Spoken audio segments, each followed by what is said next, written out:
We've got actually more Fed headlines related to all of this just hitting. Steve Leisman here with that. Steve. Yeah, another wrinkle in the conversation. Kansas City Fed President Jeff Schmidt, kind of hawkish here, says retaining a modestly restrictive policy stance remains appropriate for the time being.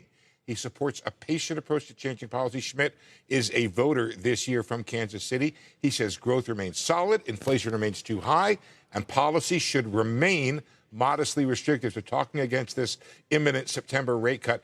Current policy is not very restrictive and not far from neutral. He points to high stock prices, low bond spreads, and says he looks across the economy, doesn't see a very restrictive policy out there, and does not see strong movement away from either the employment or the labor mandate or the inflation mandate.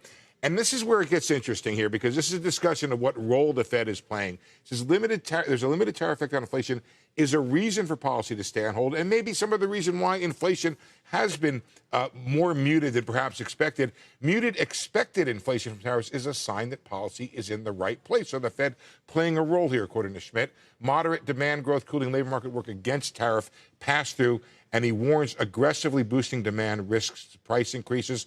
And then he kind of has a word or two for some of his colleagues on the Fed.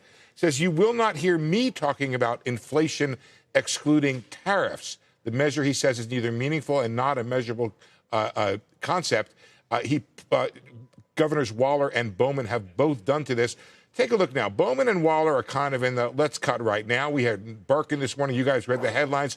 He's neutral. Then you got Musalim and Schmidt on this side of, I think we ought to hold and find out here. I would just make one point, guys. Well, next week, we will have coverage starting on Wednesday from Jackson Hole, where Jeff Schmidt, the Kansas City Fed president, is our host out there.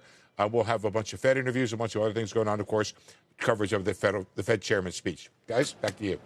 And I would just point out Schmidt's a voter. So interesting that he's not getting into the September cut camp at this point. Right. Thanks, Steve. Okay.